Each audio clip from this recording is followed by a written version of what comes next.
বরের সাথে ঝগড়া করে এলে আমাদের মা যা করে। মা, হ্যাঁ এ কি রে, তুই হঠাৎ কোনো কিছু না জানিয়ে চলে এলি যে? জামাই বাবা জীবন কোথায়? আমি আর ওই বাড়িতে ফেরত যাব না। তোমার জামাই আমার সঙ্গে সবসময় অশান্তি করে, সবসময় ঝগড়া করে আমার সঙ্গে। আমি আর ওই বাড়িতে যাব না। আমার আর এইসব অশান্তি আর ভালো লাগছে না। আমার ভোলা ভালা জামাইটার উপরে দোষ দেওয়া আমি খুব ভালো করে জানি। আমার জামাই তোর উপরে কোনোদিনও চিৎকার করতে পারে না, উল্টে তুই ওর উপরে চিৎকার করিস। হ্যাঁ হ্যাঁ মা, তুমি আমাকে এইসব কথা বলছো? আমি তোমার মেয়ে মা।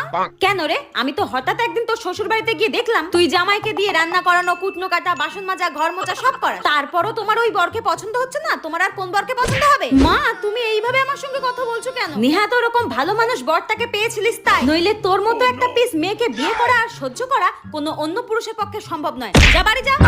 যাচ্ছি তো, তাড়াতাড়ি। আর কোনোদিনও আসবো না আমি তোমার বাড়িতে। তুমি আমাকে এইভাবে তাড়িয়ে দিলে তো। শোন, আমি কিন্তু খুব ভালো করে আমার জামাইকে চিনি। আমার জামাই হচ্ছে লাখে একটা, উল্টে তুই বদমাস, তুই ওর উপরে চিৎকার চেঁচামেচি করিস। আজব তো।